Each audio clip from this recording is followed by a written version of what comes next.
Hey everybody, I made sure not to actually plug in my microphone at this point so that it wouldn't cut my video in half when I inevitably ended up having that microphone fail. So we are moving on to a pretty interesting chapter.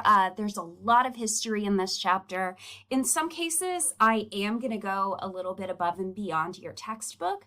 We're also going to talk a little bit about clinical psychology, and we'll spend a little bit of time talking about different types of theories regarding drug abuse and drug addiction.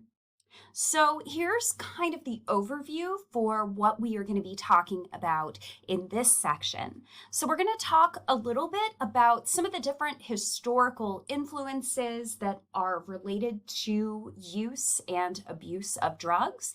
We're going to talk about the different features of drug abuse, some different theories underlying drug abuse, as well as addiction. And then we'll finish up by talking about different biological factors, social factors, and psychological factors that ultimately influence the development and the maintenance of addiction.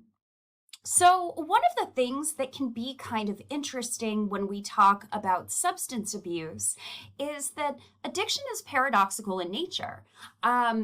If you know anybody who has struggled with substance abuse, you will often tend to see patterns that are quite destructive in a lot of different ways. And you may potentially ask yourself, why would somebody maintain a pattern that has so many negative effects? These things can cause financial harm. These things can cause legal harm. This can lead to the dissolution of familial relationships, romantic relationships, friendships.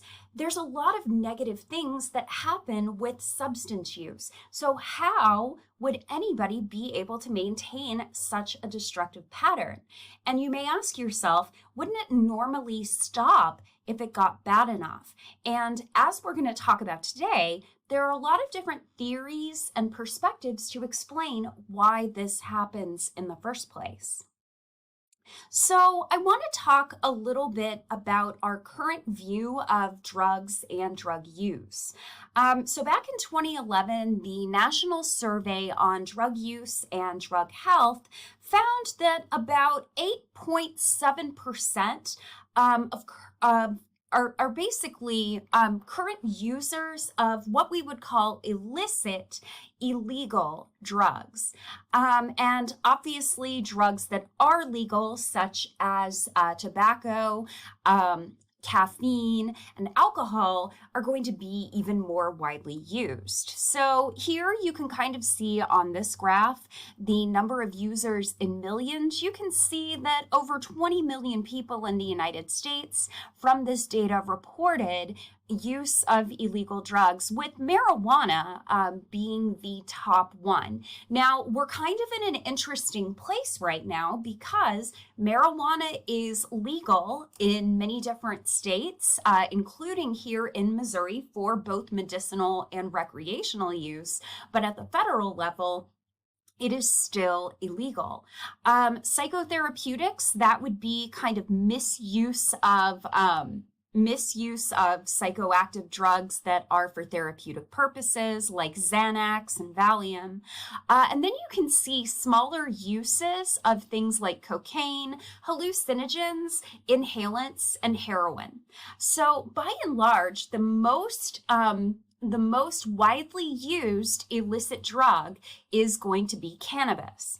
And some additional information looking at age groups that have used in the past month, we're generally going to see that this is especially true for people in adolescence and into young adulthood. So usually what we're going to see is that illicit use does tend to drop off kind of starting in the mid-20s, mid-late 20s into 30s. By the time that you drop down to about middle age, you're going to see a smaller number of people who have used within the past month. So this is often going to be something that happens with younger people because you have this drive to experience things, you have a lot of curiosity about things, and especially here in the United States, certain types of drugs are banned at certain age points, and that might make those things more attractive. So I recognize that the data from this particular survey is a little bit dated. So one of the things that I've done is I've gone ahead on my own and I've pulled up some information from the 2022 National Survey on Drug Use and Health. And so this is actually data from 2022. In 2022, marijuana was the most commonly used illicit drug, with 22% of people aged 12 or older, so this is kind of converting to 61.9%, using it in the past year. The percentage was highest among young adults aged 18 to 25, followed by adults aged 26 and older, then by adolescents aged 12 to 17. Among people aged 12 or older, 3.2% misused opioids. Among the 8.9 million people who misused opioids, they misused prescription pain relievers compared with 1 million people who used heroin. So there's also a greater discussion about misuse of prescription fentanyl as well. So you can kind of see that by and large, cannabis or marijuana is going to be the most widely used illegal drug. So now let's move on to something a little bit interesting. And your textbook covers certain things, but it doesn't cover everything. So I wanted to share a little bit about some of the different historical influences regarding our current view of drug abuse and drug addiction. Now, one of the things that you will probably notice in this class is that many drugs that we are going to talk about are naturally occurring in nature. Nicotine, caffeine, opium, THC, which is the active ingredient in marijuana, and cocaine occur naturally in plants. And these have been used by ancient peoples around the world for centuries. So for example, cocaine comes from the coca leaf, and it is often used to brew different types of tea, which provides a quick little pick-me-up. It's only once those leaves are concentrated to form a paste that the drug becomes more potent and more powerful. And even 200 years ago, in the early 20th century and the late 19th century, alcohol, tobacco, and opium, or what was widely used as laudanum, which is opium extract in alcohol, and we'll talk about that more in week 3, were widely available. These were often very highly used and then later abused. So what led to the current state that we are in right now? So there are a few major factors that have kind of led to different aspects of drug use and drug abuse in the 20th century and especially into the 21st century. So one of the first major factors is the temperance movement. The temperance movement ultimately, while it had some good ideas, like people really shouldn't drink too much alcohol. The way that this was done was drug use was equated with a moral failing or a criminal failing. So this was largely, especially in the late 1800s and into the 1900s, this was basically promoting temperance or complete abstinence from alcohol. So you would have people who were called teetotalers. These are people who did not drink.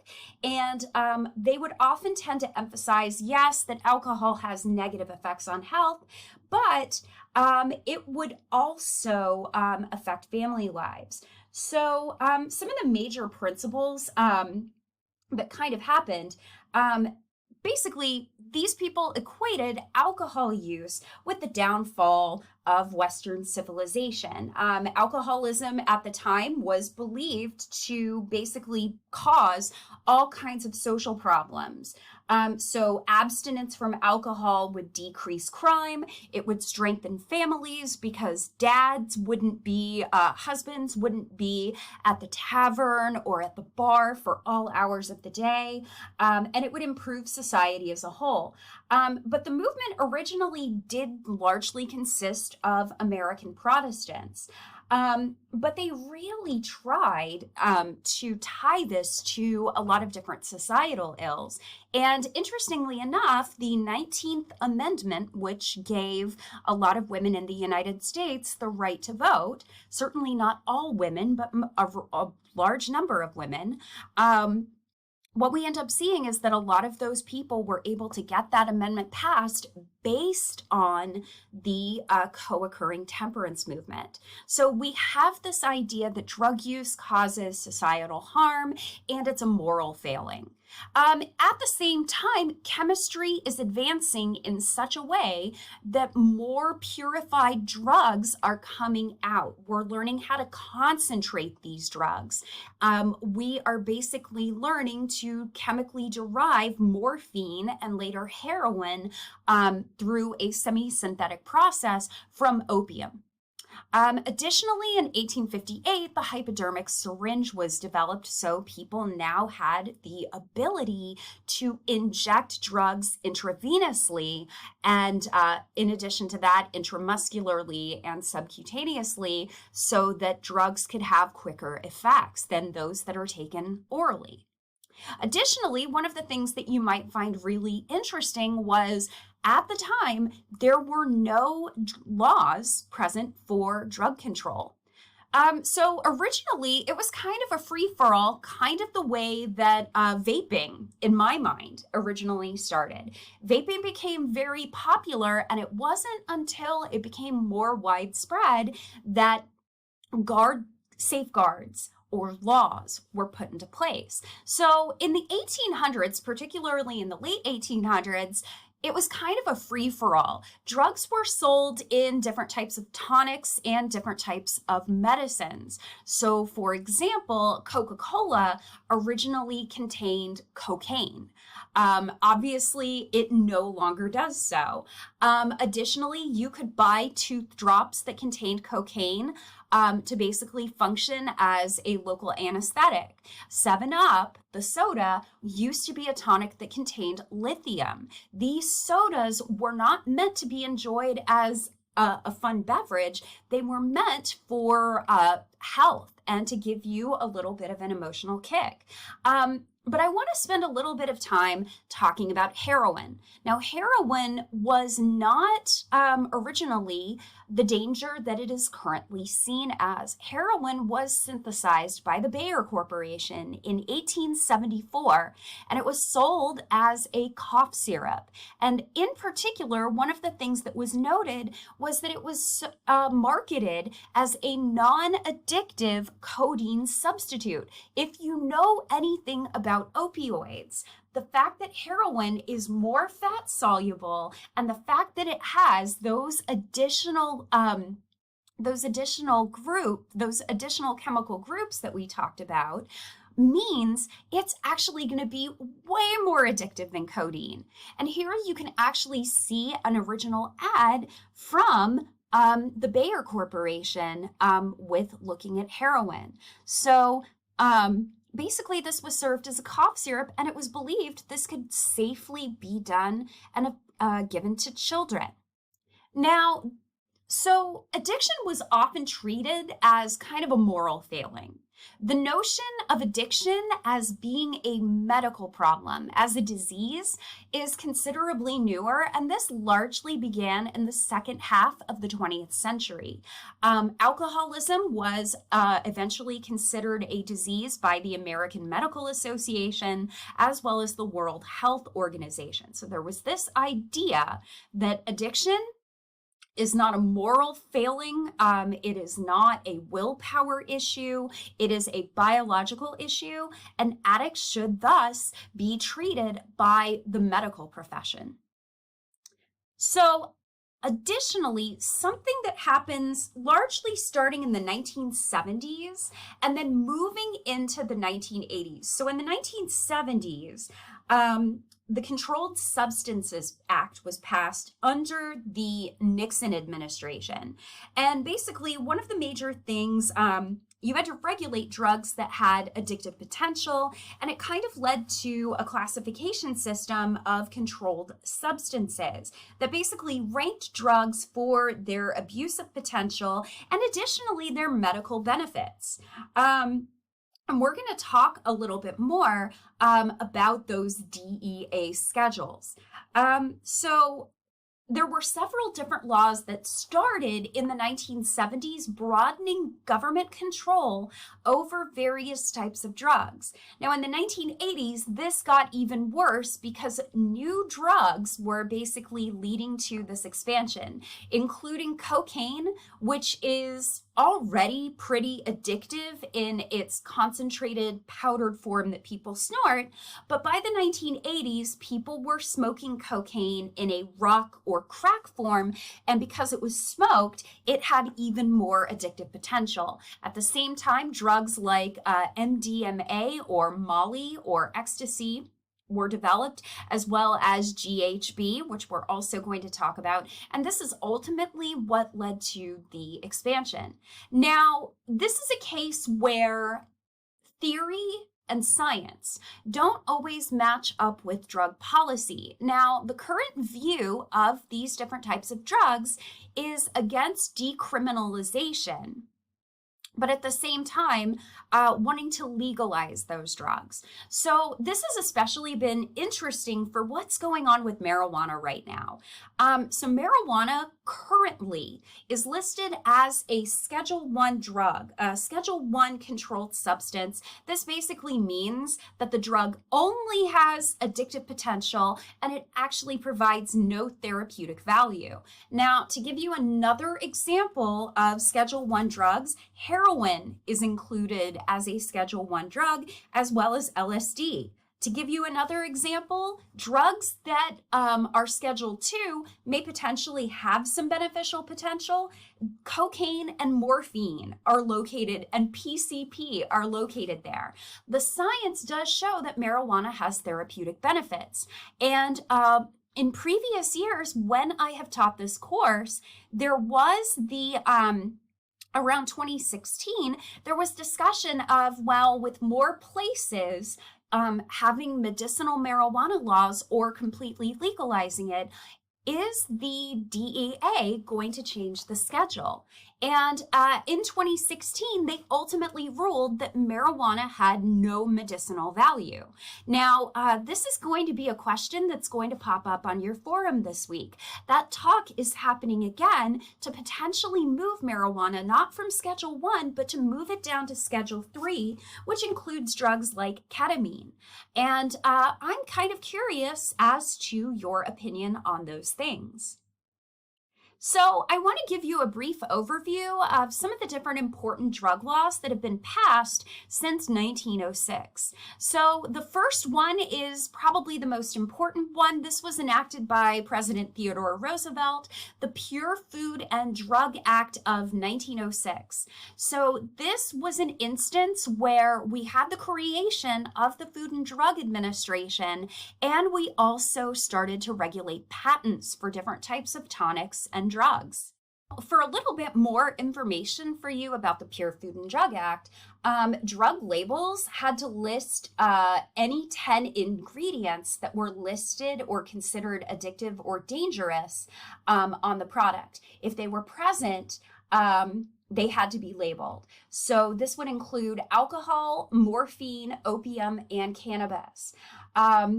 So this was one of the major things. There were not a significant amount of penalties that happened. But this did kind of create problems because there were patients, particularly after the passage of the Harrison Act, that no longer had the ability to get treated with things like opioids or cocaine. So we have the Harrison Act of 1914.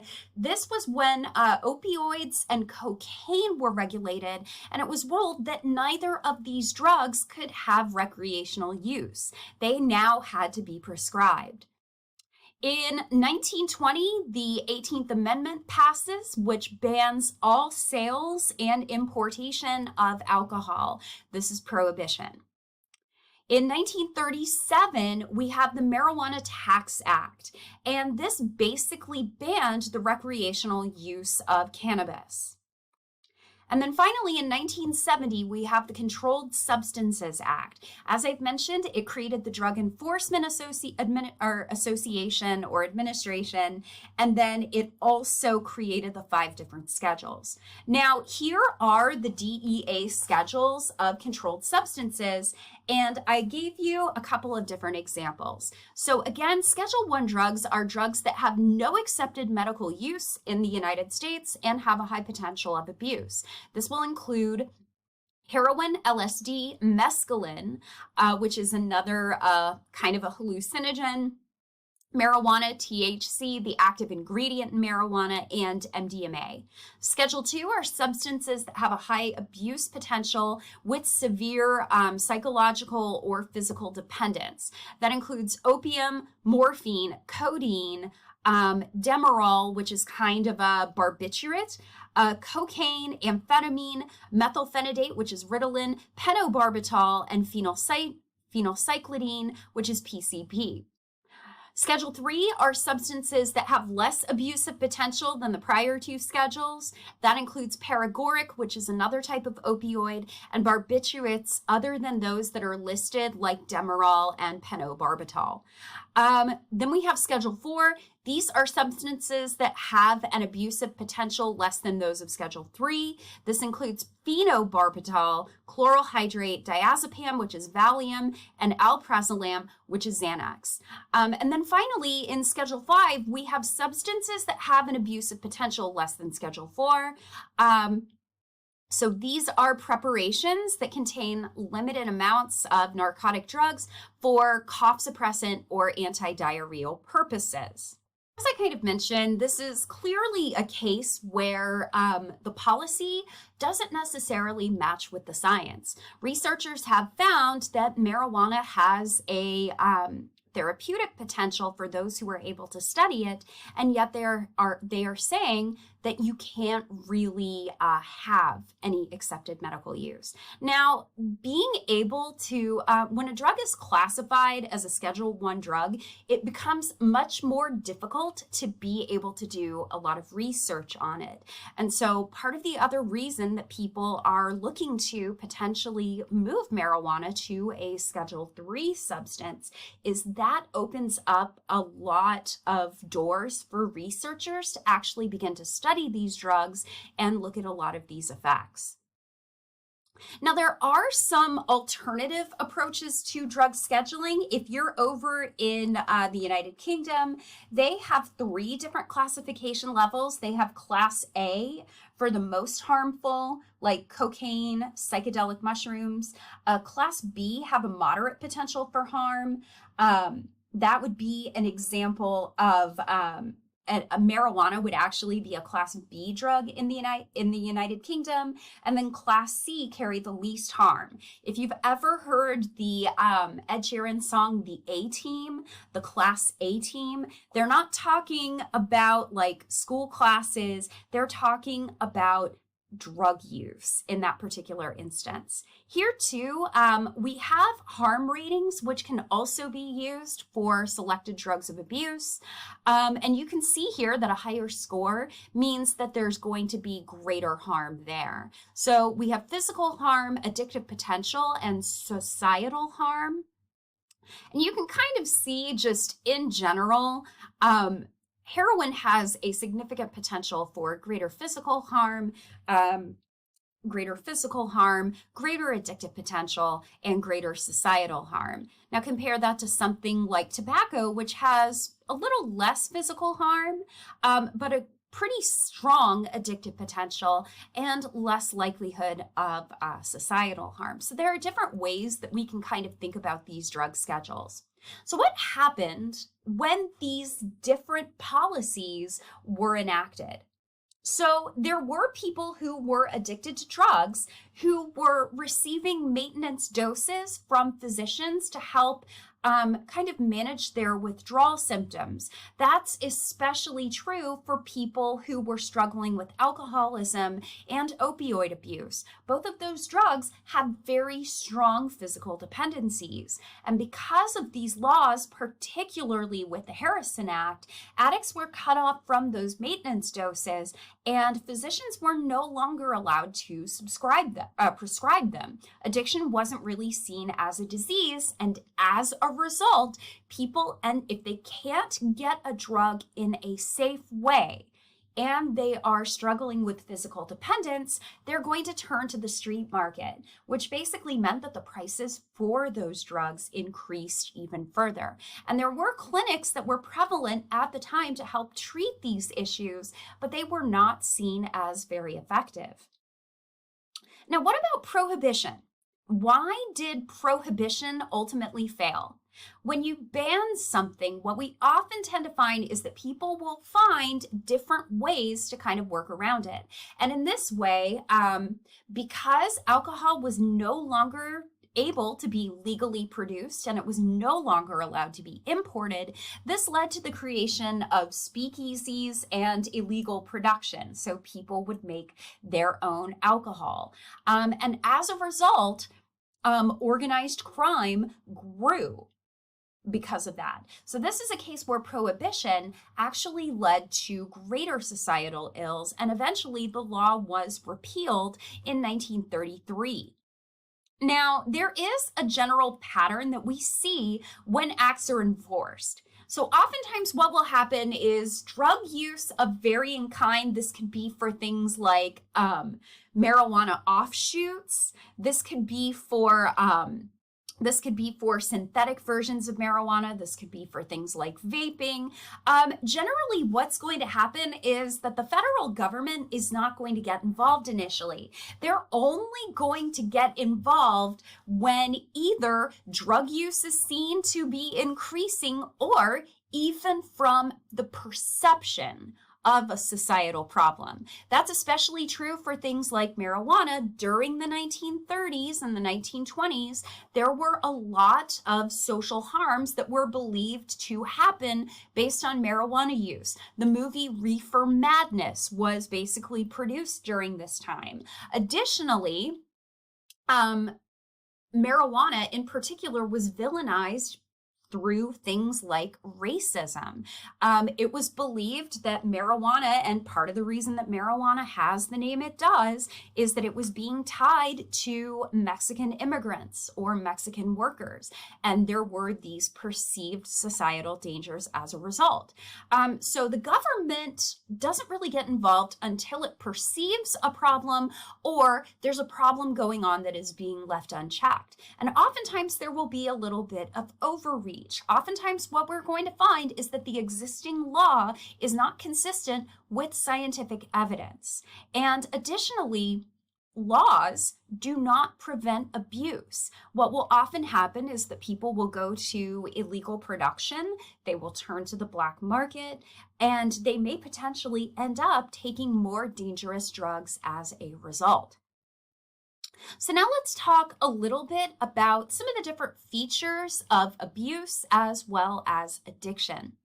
So addiction and drug abuse is complex, and this can include a variety of different features. I've already talked about one, physical dependence. So oftentimes what we are going to find, especially with certain types of drugs, that once you start taking them and then you stop, you will get withdrawal symptoms that are incredibly unpleasant, and you'll take more of a drug not to feel high, but rather to avoid those withdrawal symptoms. And certain drugs have stronger physical dependence than other types of drugs. So for example, both alcohol and opioids, particularly because they are depressants, have high potential for physical dependence. Now, something like cocaine, which is also dangerous, does not have that is surprisingly low in terms of its physical dependence. When you withdraw from cocaine, it will not feel good, but it's not going to be as dangerous as it might be with alcohol or opioids. Additionally, there are going to be cravings. This is a very strong urge to take a drug, and there's a lot of learning and conditioning that goes into this process as well. So basically, an environment where you have often taken drugs can be a really powerful conditioned stimulus that will induce a craving that makes you want to take that drug again. Now, here's what's really critical. What separates drug abuse from drug use is that there have been attempts to quit. This person may even really want to quit. They know that it's ruining their lives. However, despite the fact that they have tried to quit and they wish to quit, they eventually end up relapsing. Now, I've been using the words addiction and abuse, and I have to admit that these words do have very strong negative connotations. Now, as a result of this, the Diagnostic Statistical Manual of Disorders, which is used by both clinical psychologists as well as psychiatrists, they tend to prefer the term substance dependence or substance abuse. So substance dependence is going to correspond to drug addiction. It is very, very severe.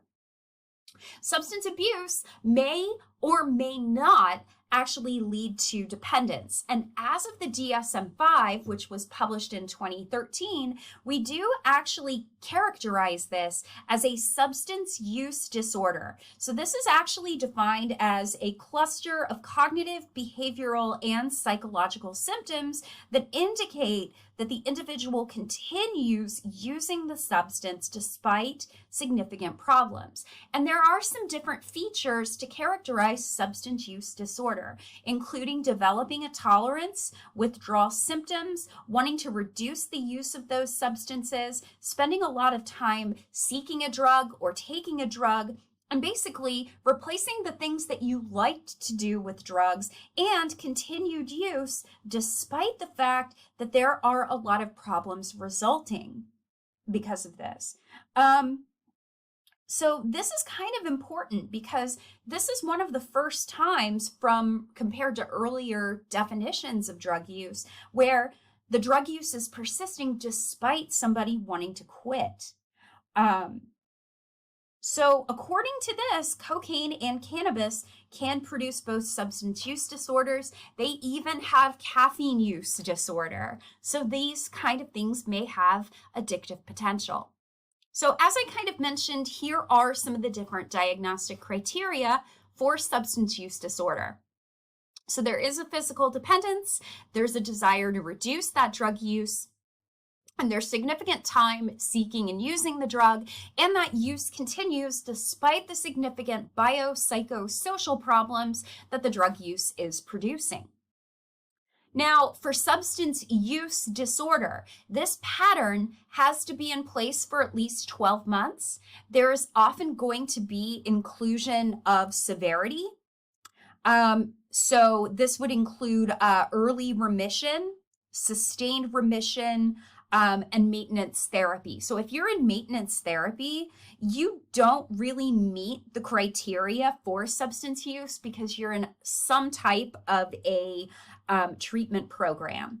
Now, what's interesting is that with substance use disorder, what's kind of interesting, this is one of the few times where a behavioral addiction actually qualifies as having a lot of similarities to a substance use disorder, and that's actually gambling. So one of the things that you might see if you see advertisements for casinos or online betting, online gambling, online booking of bets, they're often going to say something like, if you need help, call this number to treat your gambling addiction.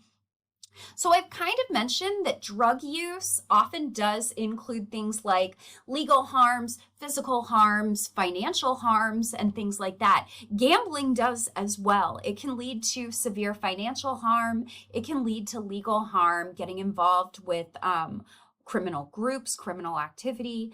Additionally, it can cause a lot of social harm. What's interesting is that a lot of other behavioral addictions that people tend to think of don't really hit some of those qualifications for physical harm, financial harm, legal harm, such as things like internet addiction, love addiction, sex addiction, and shopping addiction. All of these things cause problems, but they don't include a lot of harms. So shopping can have a lot of financial harm, and it can damage your relationship. It's probably not going to encourage a lot of legal harm.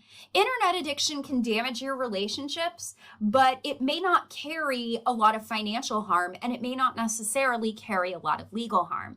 Gambling is really one of the few behavioral addictions that really meets all of those criteria. So how does drug use progress to abuse or addiction?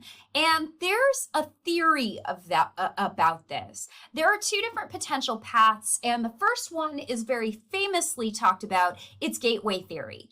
Basically, the idea is that somebody starts with legal drugs. They start with drugs that they can take, like alcohol or nicotine, and then they eventually progress to marijuana. And marijuana is the gateway that basically opens up to all other illegal drug types.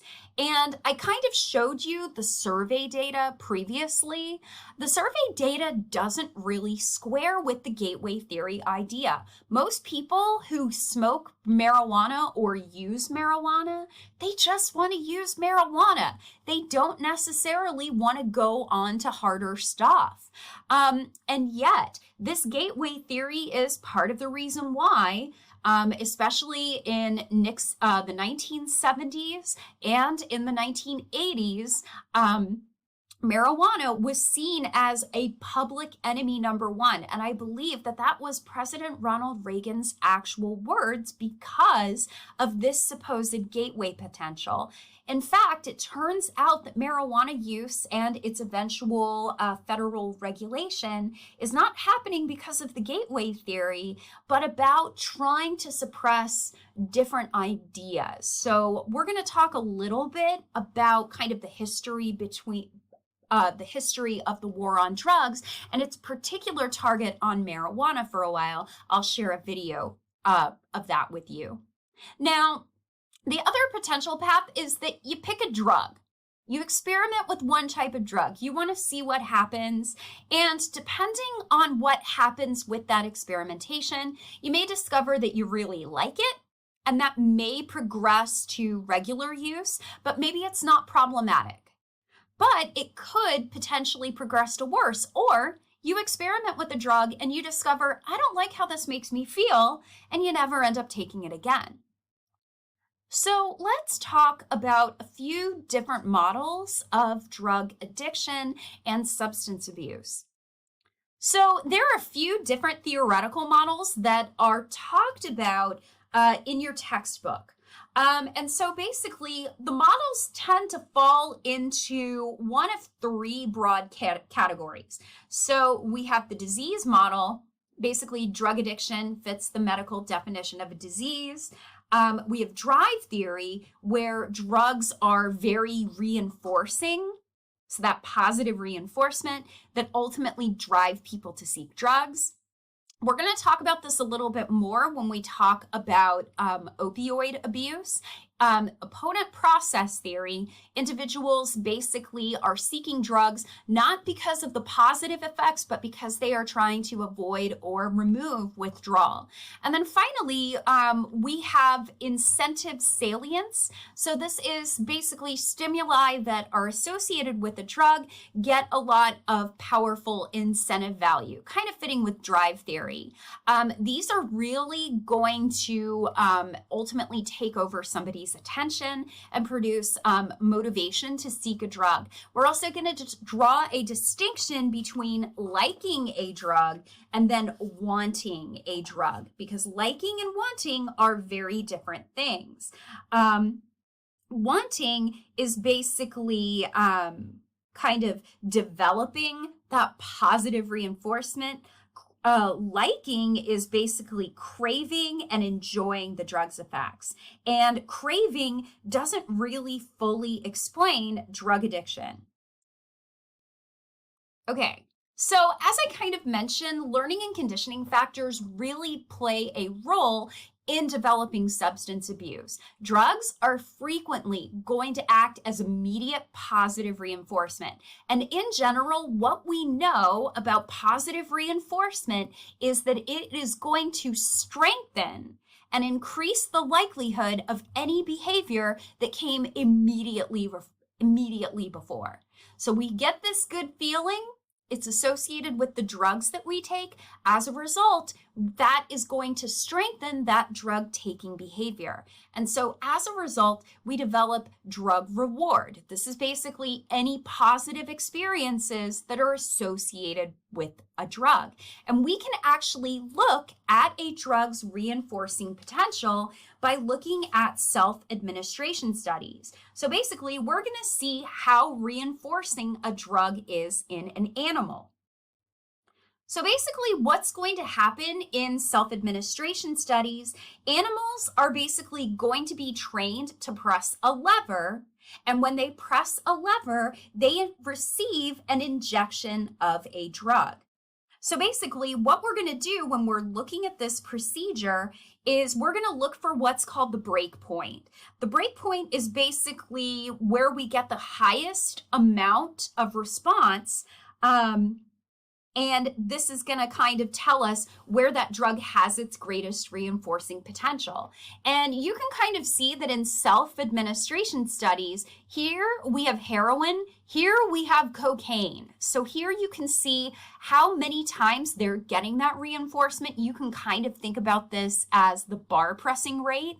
Here on our x-axis, we're looking at dose. So basically, we're going to vary the dose, and we're going to see how reinforcing that drug is. And you can kind of see in this figure, heroin's really reinforcing. You can kind of see that at very low levels, people aren't, like at very low doses that are non-existent, these animals will not bar press for that. But as the dose increases up to its break point, you're going to see greater bar pressing for greater doses before dropping it off. And part of the reason that that happens is because at some point, that dose is not producing those positive effects. It's almost too much. The animal might feel sick. So when we see this drop off, we're kind of seeing that at some point the dose is too high to really produce that reinforcement. And what you can kind of see here is that just cocaine is way more reinforcing than heroin. It doesn't have a lot of physical dependence the way that heroin does, but it's really reinforcing. Heroin is also very reinforcing, as are amphetamines and methamphetamine, and this is true whether it is through intravenous administration or it's inhaled. So basically what we're doing is we are varying the dose rate to determine the rate of response. And generally, if we see a rise in rate, we have positive reinforcing potential. Now, what about modeling drug relapse? So in this case, relapse is also based on learning and conditioning factors. So basically, we have two different levers that the animal has to press. So here we have self-administration. So an animal has to press a bar to receive a drug. Notice that we also have a control lever which basically provides an injection of something like sterile saline. Something is still getting administered, but salt water doesn't really do much of anything. So we have these self-administration sessions, and you can kind of see that the animal is pressing the bar a lot for a drug, not really for the control. And so you can kind of see that we have an extinction period. Basically, no drug is being released when the drug lever is pressed. And you can see that it's very slowly dropping to the control lever rate. But what's interesting is that if we induce a little bit of drug priming, like a small amount of a drug, or we expose the animal to stress, or we expose the animal to its previous environmental context associated with the drug, all of a sudden we get a sudden change and a very rapid shift to that drug-seeking behavior. So a lot of people believe, and remember that this is with animals, a lot of people believe that this priming basically happens because maybe somebody had a small little amount of the drug, they thought they could handle it, but it basically forces them to relapse. The person becomes stressed and the drug was their coping mechanism, or they go back to their previous environmental context that was associated with the drug and they get very strong cravings to relapse. All of these things are things that can happen with human beings as well. Now, you might have a question. I've been talking about the positive effects of a drug, so you might be asking yourself, drugs produce negative effects too. Why don't the negative effects modify the behavior? And this is another learning and conditioning principle. It is all about timing. So, especially if we are doing things like smoking a drug or injecting a drug, the positive effects are immediate. That means we do the behavior, we get immediate positive reinforcement. And that makes those positive effects very immediate and very reinforcing. Oftentimes with a lot of drugs, the negative effects like withdrawal or taking too much are going to be delayed. And as a result, they don't have that punishing potential. And also, to get those negative effects, you usually have to be using a drug for a very long time for those negative effects to really start to show up. And because they're delayed from that drug-taking behavior, they are less likely to modify behavior as a result. Now, we're going to talk about this more when we talk about opioids. We have the theory of opponent process theory. This is a drive theory that focuses on the positive reinforcement of drugs and associated stimuli. So basically, the focus is this. We're trying to avoid withdrawal that are caused by compensatory mechanisms. So before you begin an addiction, the drug has an effect, and there aren't any compensatory mechanisms in place to really cause any problems like withdrawal symptoms. As a result, you get a full effect of the drug. Now, here's what's kind of interesting. If you take a drug and the more that you take a drug, the more that you are going to get those opposing processes. So those counteracting processes are often going to be opposite of the effects of the drug, and you're basically going to experience drug symptoms. Now, during addiction, opponent processes are basically going to be designed to counteract those effects. As a result, you take a drug, the opponent process basically makes you feel normal. You don't really get high. As a result, you might need to take more of a drug to counteract those drug effects. And that's part of the reason why tolerance develops. You want to feel the effect of the drug, but that means that the opponent process is going to increase over time and with increasing dosage of the drug. If that drug is removed, you will only experience the opposing processes, and as a result, you will feel withdrawal effects. And those opposing processes are going to increase the more that you take a drug. So to avoid these effects, you are ultimately going to take more and more of a drug. And at that point, it's not about feeling the effect of the drug, it's about avoiding withdrawal. Next, as I kind of talked about, incentive sensitization theory. As I've kind of mentioned, there's a difference between liking a drug and wanting a drug. Liking the drug relates to the high, wanting the drug actually relates to the craving, and these are basically can be produced by any internal stimuli or external stimuli that are becoming associated with that drug. Now let's talk about how addiction modifies different aspects of the brain. So you and I have our mesolimbic pathway. As a friendly reminder, the mesolimbic pathway starts in the ventral tegmental area and it terminates in the nucleus accumbens of the limbic system. This is a dopaminergic pathway and it's very highly associated with things that produce reward. There is a GABAergic pathway that runs in reverse that's basically designed to have GABA be that negative feedback loop to dopamine. And one of the things that we do find is that the mesolimbic pathway responds to other things that we find positive or rewarding. What you are looking at here is dopamine release related to baseline for varying amounts of sucrose. So here we have the smallest amount of sucrose, here we have the medium amount, and here we have the largest amount.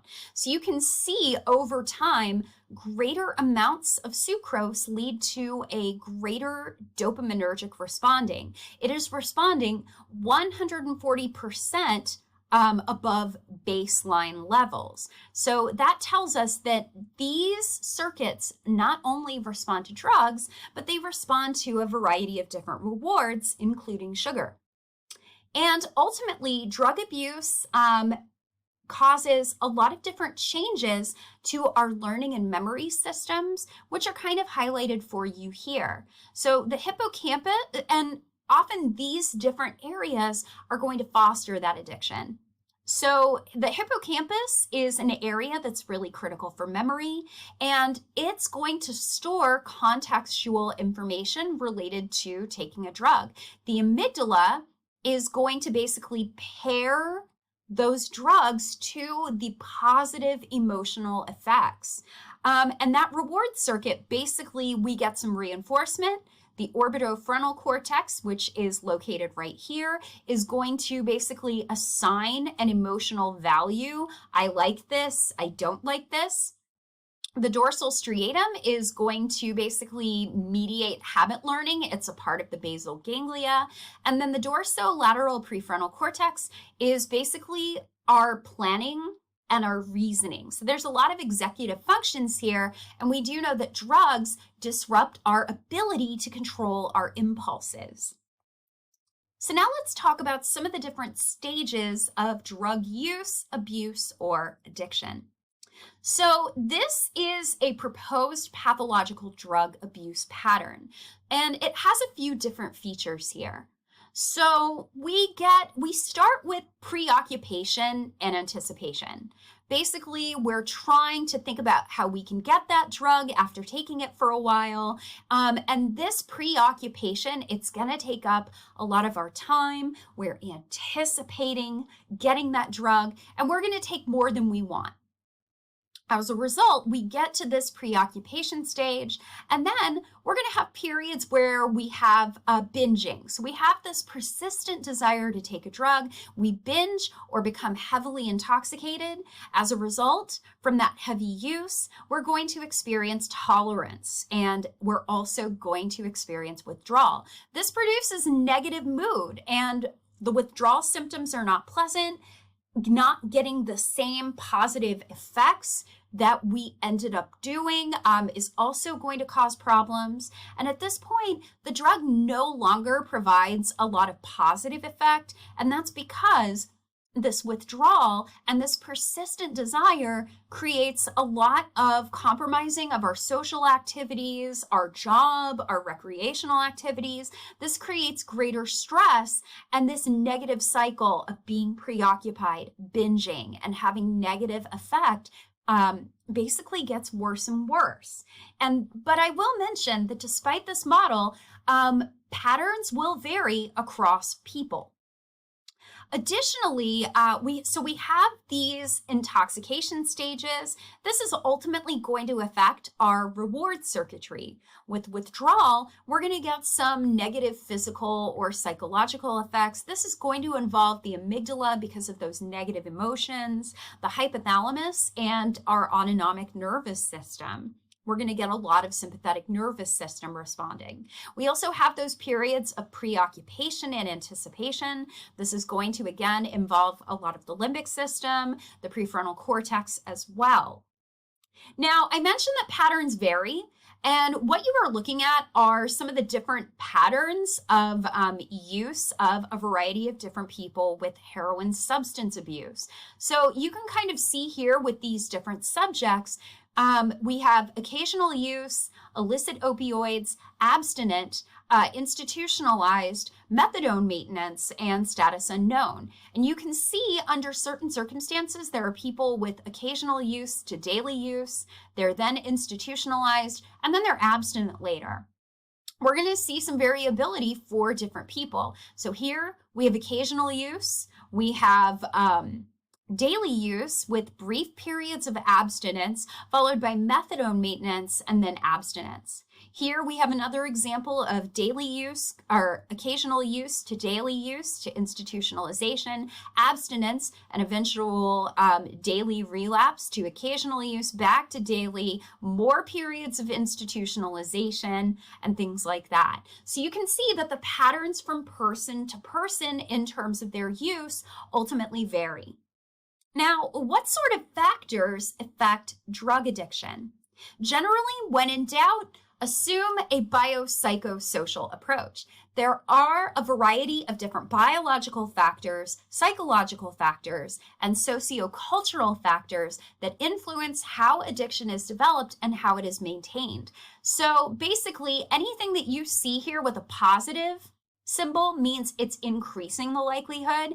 Anything that creates a negative symbol is decreasing the likelihood. So if we have things like positive reinforcing effects, negative reinforcing effects due to withdrawal. So basically you're getting withdrawal, you take the drug, the symptoms go away. That would be negative reinforcement. So we have positive reinforcing effects, negative reinforcing effects, discriminative subjective effects of the drug. So basically we get positive effects under certain circumstances, stimuli that are conditioned to those effects like different paraphernalia. All of those are going to increase the likelihood along with different risk factors, including familial factors, psychological factors, sociocultural factors, and genetic factors.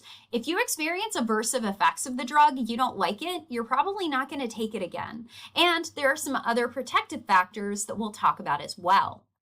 So route of administration, we know, affects addiction potential. Drug routes that are faster have greater addiction potential because of that positive reinforcement. So inhalation and smoking are associated with rapid entry, fast onset action, greater bioavailability, and as a result, more positive reinforcement. You're going to get less addictive potential with slower routes like oral routes or transdermal routes. They take longer to work, they're less reinforcing, and there's less bioavailability as a result. So here's an example. So here we have addictiveness for various types of drugs. So we have opioids, coca, and nicotine. So here we have duration of action and speed of onset. So there's an inverse relationship here. The faster the speed of onset, the shorter the duration of action is. And the slower the speed of onset, the longer the duration of action, the less addictive potential a drug has. So we go from LAAM to methadone, to morphine, to snorted heroin, to IV heroin. We go from coca leaves to a more concentrated coca paste, to cocaine that can be snorted, to crack that can be smoked. We go from a nicotine patch to snuff, which is snorted and basically rubbed on the mucous membranes, and then we go to cigarettes, which are smoked. Additionally, a drug's potential for physical dependence influences addiction as well. Drugs that have a high physical dependence often will have unpleasant withdrawal symptoms. So that focus is going to shift from wanting to get high, this impulse, to avoiding withdrawal, something that's more compulsive.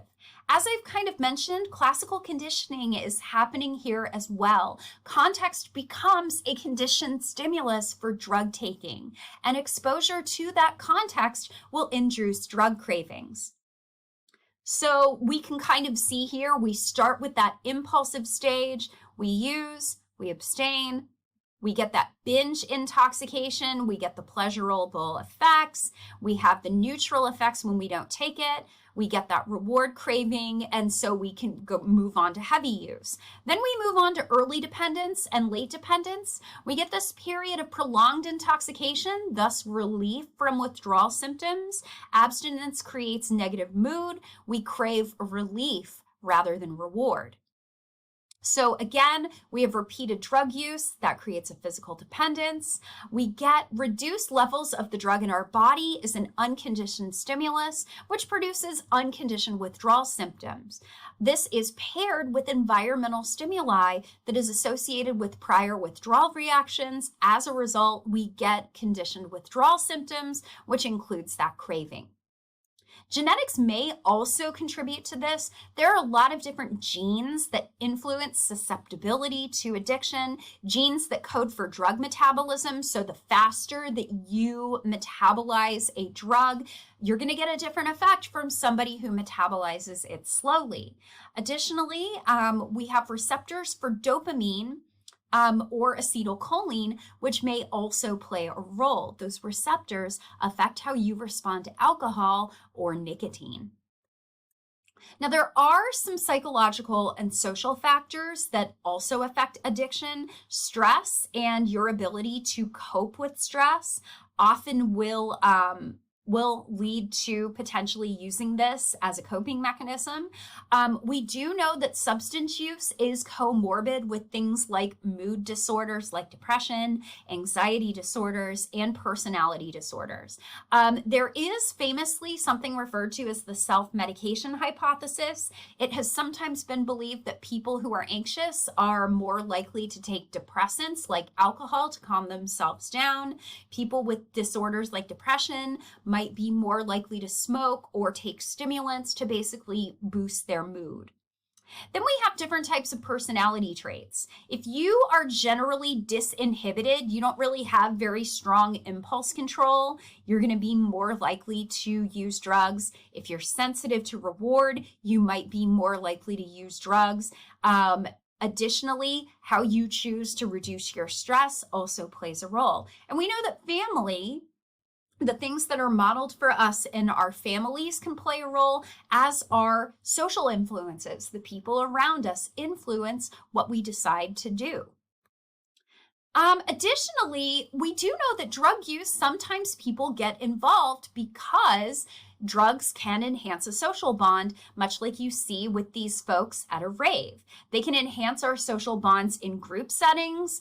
Drugs may provide us an escape from our normal roles and responsibilities. They may enhance solidarity with our ethnic group. And there are a variety of different subcultures that support different types of drug use. So we kind of get this sense of belonging. Now, are there any protective factors? These protective factors can help maintain a stable abstinence in prior users. Now, you can have natural recovery or remission, but they tend to be rare.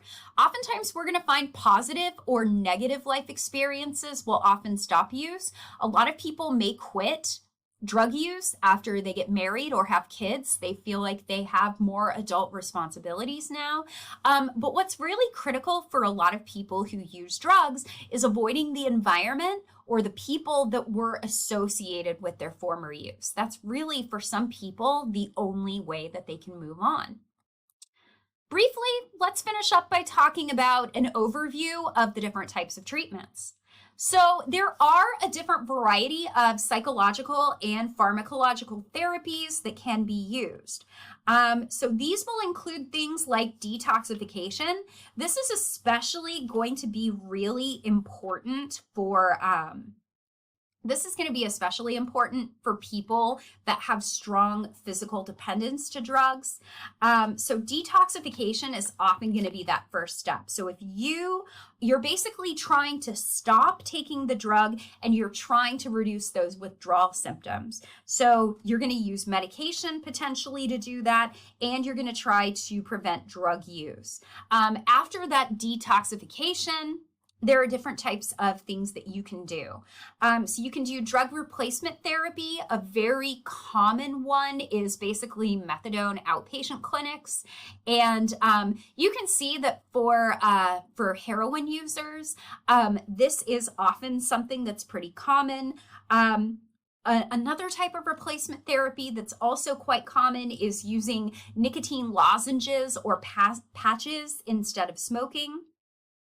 There are different types of behavioral therapies that can be used, like contingency management approaches, where you're basically trying to find different reinforcers besides the drugs. There are also community reinforcers, where you're getting involved with the community, you're getting employed, you're volunteering, and instead of using drugs, you're using things like money and vouchers and things like that. You can do cognitive behavioral therapy, basically identifying the thoughts that happen when you're wanting to use a substance and basically trying to find replacement thoughts that make that manageable. There are 12-step programs, things like Al-Anon and Narcanon. They are not necessarily group psychotherapy because people who run these programs may not necessarily have trained therapeutic approaches, but 12-step programs are often going to be a very common form of that as well. But one of the things that you are going to kind of notice is that in general, relapse is really common even with these different types of therapies. So this one was a little long, but I hope you found it pretty interesting. We will start by talking about our first drug. Next time, we are going to talk about alcohol.